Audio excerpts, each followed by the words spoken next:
Income post ਦੇ ਪੈਸੇ ਮਿਲਦੇ ਸੀ ਬੇਨਜ਼ੀਰ ਦੇ, ਜੀ। ਉਹ ਲਾਈਨਾਂ 'ਚ ਲੱਗ ਕੇ ਲਿਆਂਦੇ। ਅੱਛਾ।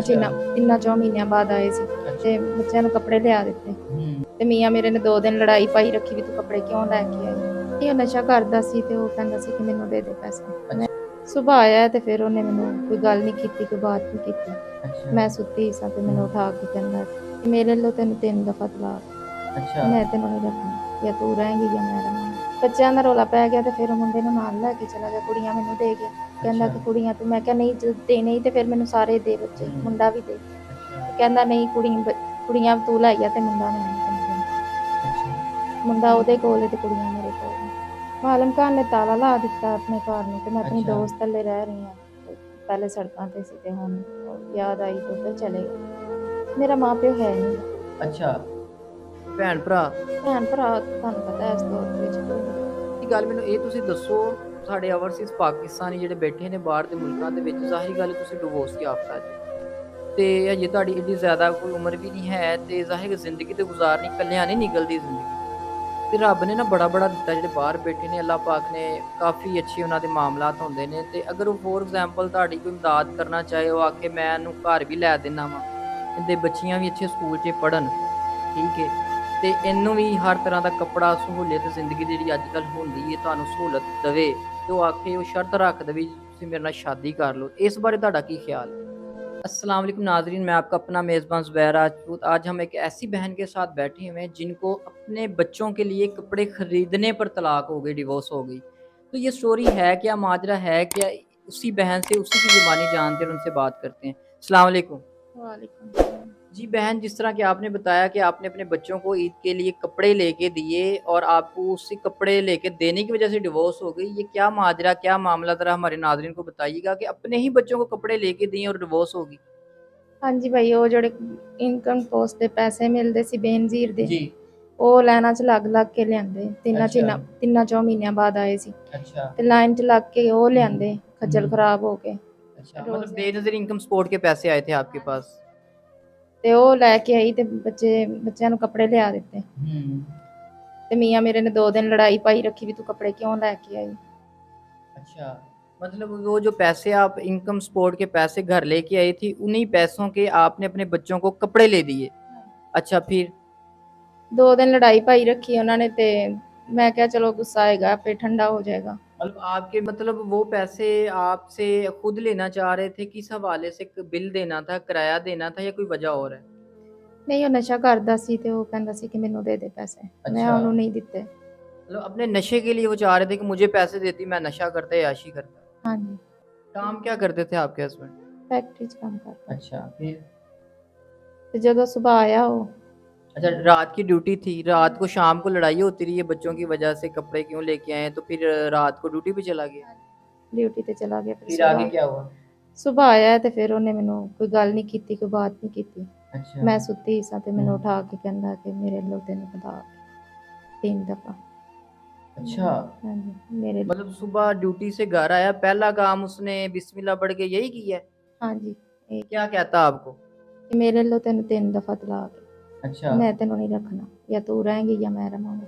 पूरे अपने होशो हवास के अंदर उसने अपने पूरे उसमें दिया है, तलाक दिया आपको? हाँ जी। अच्छा, फिर आगे क्या हुआ? ਬੱਚਿਆਂ ਦਾ ਰੌਲਾ ਪੈ ਗਿਆ ਤੇ ਫਿਰ ਉਹ ਮੁੰਡੇ ਨੂੰ ਨਾਲ ਲੈ ਕੇ ਚਲਾ ਗਿਆ, ਕੁੜੀਆਂ ਮੈਨੂੰ ਦੇ ਗਿਆ।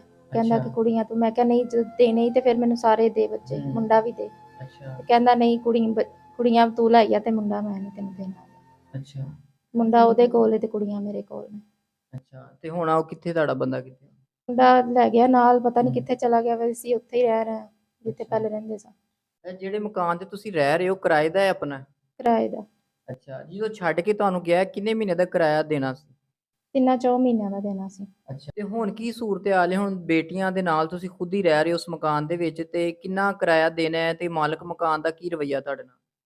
ਮਾਲਮ ਖਾਨ ਨੇ ਤਾਲਾ ਲਾ ਦਿੱਤਾ ਆਪਣੇ ਘਰ ਨੂੰ ਤੇ ਮੈਂ ਆਪਣੀ ਦੋਸਤ ਥੱਲੇ ਰਹਿ ਰਹੀ ਹਾਂ। ਪਹਿਲੇ ਸੜਕਾਂ ਤੇ ਸੀ ਤੇ ਹੁਣ ਯਾਦ ਆਈ ਤੇ ਉੱਧਰ ਚਲੇ ਗਿਆ। ਅੱਛਾ, ਤੇ ਉੱਧਰ ਰਹਿ ਰਹੀ ਹਾਂ। ਮਤਲਬ ਮਾਲਕ ਮਕਾਨ ਨੇ, ਤੁਸੀਂ ਕਿਰਾਇਆ ਨਹੀਂ ਉਹਨੂੰ ਦੇ ਪਾ ਰਹੇ ਤੇ ਉਹਨੇ ਤੁਹਾਨੂੰ ਘਰੋਂ ਕੱਢ ਕੇ ਤਾਲਾ ਮਾਰਤਾ। ਹਾਂਜੀ। ਤੇ ਹੁਣ ਤੁਸੀਂ ਕਿਹਦੇ ਕੋਲ ਰਹਿ ਰਹੇ ਹੋ? ਮੇਰੀ ਇੱਕ ਦੋਸਤ ਹੈਗੀ ਸੀ, ਉਹਨਾਂ ਦੇ ਘਰ ਰਹਿ ਅੱਛਾ, ਰਹੀ ਹਾਂ। ਆਰਜ਼ੀ ਤੌਰ ਤੇ। ਲੇਕਿਨ ਤੁਸੀਂ ਹੁਣ ਦੇਖੋ ਡਿਵੋਰਸ ਤੁਹਾਨੂੰ ਹੋ ਚੁੱਕੀ ਏ, ਬੱਚੀਆਂ ਤੁਹਾਡੇ ਕੋਲ ਨੇ, ਇੱਕ ਬੱਚਾ ਸੀ ਮਤਲਬ ਉਹਨੇ ਹੀ ਵੱਡਾ ਹੋ ਕੇ ਤੁਹਾਡਾ ਸਹਾਰਾ ਬਣਨਾ ਸੀ ਤੇ ਉਹ ਵੀ ਉਹਨੂੰ ਵੀ ਨਾਲ ਲੈ ਕੇ ਤੁਰ ਗਿਆ ਹੈ। ਤੇ ਤੁਹਾਡੇ ਕੋਲ ਮਾਂ-ਪਿਓ, ਭੈਣ-ਭਰਾ ਕੋਲ ਕਿਉਂ ਨਹੀਂ ਗਏ ਤੁਸੀਂ? ਮੇਰਾ ਮਾਂ-ਪਿਓ ਹੈ ਨੀ ਗਾ। ਅੱਛਾ, ਤੇ ਭੈਣ-ਭਰਾ? ਭੈਣ-ਭਰਾ ਤੁਹਾਨੂੰ ਪਤਾ ਇਸ ਦੌਰ ਦੇ ਵਿੱਚ ਕੋਈ ਨਹੀਂ ਰੱਖਦਾ। ਠੀਕ ਹੋ ਗਿਆ। ਤੇ ਮੈਨੂੰ ਇਹ ਦੱਸੋ ਕਿ ਹੁਣ ਤੁਸੀਂ ਕਿਰਾਏ ਮਕਾਨ ਵੀ ਤੁਹਾਡੇ ਕੋਲ ਨਹੀਂ ਹੈ, ਜਿਹੜਾ ਜ਼ਾਹਿਰੀ ਗੱਲ ਕੋਈ ਸਮਾਨ ਹੋਏਗਾ ਥੋੜਾ ਬਹੁਤ ਉਹ ਵੀ ਮਾਲਕ ਨੇ ਤਾਲਾ ਮਾਰ ਲਿਆ ਹੈ। ਤੇ ਤੁਸੀਂ ਆਪਣੇ ਦੋਸਤ ਘਰ ਆਰਜ਼ੀ ਤੌਰ ਤੇ ਰਹਿ ਰਹੇ ਹੋ ਤੇ ਅੱਗੇ ਦਾ ਕੀ ਸੋਚਿਆ ਆਪਣਾ, ਅੱਗੇ ਕੀ ਕਰੋਗੇ ਫਿਰ? ਕੰਮ ਲੱਭ ਰਹੇ ਹਾਂ, ਜੇ ਕੋਈ ਲੱਭ ਗਿਆ ਤੇ ਕਰ ਲਾਂਗੇ। ਅੱਛਾ, ਕੰਮ ਵੀ ਕੋਲ ਇਸ ਟਾਈਮ ਕੋਈ ਨਹੀਂ? ਨਹੀਂ। ਅੱਛਾ, ਲੱਭਦੇ ਪਏ ਹੋ? ਹਾਂਜੀ। ਅੱਛਾ, ਠੀਕ ਹੋ ਗਿਆ। ਤੇ ਖਾਣ-ਪੀਣ ਦਾ ਬੱਚਿਆਂ ਦਾ ਕਿਵੇਂ ਗੁਜ਼ਾਰਾ ਕਰ ਰਹੇ ਹੋ ਇਸ ਟਾਈਮ? ਉਹ ਜਿੱਧਰ ਰਹਿ ਰਹੇ ਆ ਉਹੀ ਖਵਾ ਰਹੇ ਨੇ। ਅੱਛਾ, ਉਹੀ ਫਿਲਹਾਲ ਤੁਹਾਡਾ ਕਰਦੇ ਪਏ ਨੇ ਰੋਟੀ ਵਗੈਰਾ ਦਾ। ਤੇ ਅਗਰ ਮੈਨੂੰ ਇਹ ਦੱਸੋ ਕਿ ਦੇਖੋ ਤੁਹਾਡੀ ਵੀਡੀਓ ਜਿਹੜੀ ਨਾ ਓਵਰਸੀਜ਼ ਪਾਕਿਸਤਾਨੀ ਦੇਖ ਰਹੇ ਨੇ, ਤੇ ਅਗਰ ਉਹ ਤੁਹਾਡੀ ਹੈਲਪ ਕਰਦੇ ਨੇ, ਕੋਈ ਕੋਈ ਐਸਾ ਕੰਮ ਜਿਹੜਾ ਤੁਸੀਂ ਜਾਣਦੇ ਹੋ, ਤੁਹਾਨੂੰ ਆਂਦਾ ਹੋਵੇ, ਅਗਰ ਤੁਹਾਨੂੰ ਇਮਦਾਦ ਭੇਜ ਦੇਣ, ਤੇ ਇਸ ਬਾਰੇ ਤੁਸੀਂ ਕੀ ਕਹਿੰਦੇ ਹੋ?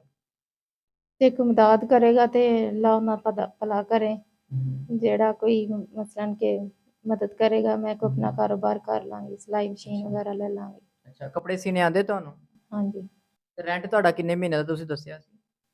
3-4 ਮਹੀਨਿਆਂ ਦਾ ਹੈਗਾ। 3-4 ਮਹੀਨਿਆਂ ਦਾ ਤੇ ਬਿਜਲੀ ਦਾ ਬਿੱਲ ਵੀ ਹੋਏਗਾ ਜ਼ਾਹਿਰ ਗੱਲ ਹੈ। ਹਾਂਜੀ, ਬਿੱਲ ਵੀ ਹੋਏਗਾ। ਅੱਛਾ, ਹੁਣ ਮਤਲਬ ਤੁਹਾਨੂੰ ਟੋਟਲ ਤੁਹਾਡਾ ਕਿਰਾਇਆ ਹੈ ਕਿੰਨਾ ਸੀ ਜਿਹੜਾ ਤੁਸੀਂ ਮਤਲਬ 1 ਮਹੀਨੇ ਦਾ ਕਿੰਨਾ ਕਿਰਾਇਆ ਦਿੰਦੇ ਸੀ?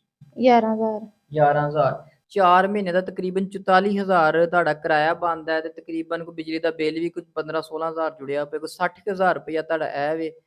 ਤੇ ਅਗਰ ਤੁਹਾਨੂੰ ਕੋਈ ਸਿਲਾਈ ਮਸ਼ੀਨ ਜਾਂ ਕੱਪੜੇ ਦਾ ਤੁਸੀਂ ਕੰਮ ਜਾਣਦੇ ਹੋ ਤੇ ਤਕਰੀਬਨ ਕੋਈ ਲੱਖ 1.5 ਲੱਖ ਤੁਹਾਡੀ ਹੈਲਪ ਹੋ ਜੇ ਤੇ ਤੁਹਾਡਾ ਕੰਮ ਚੱਲ ਜਾਏਗਾ?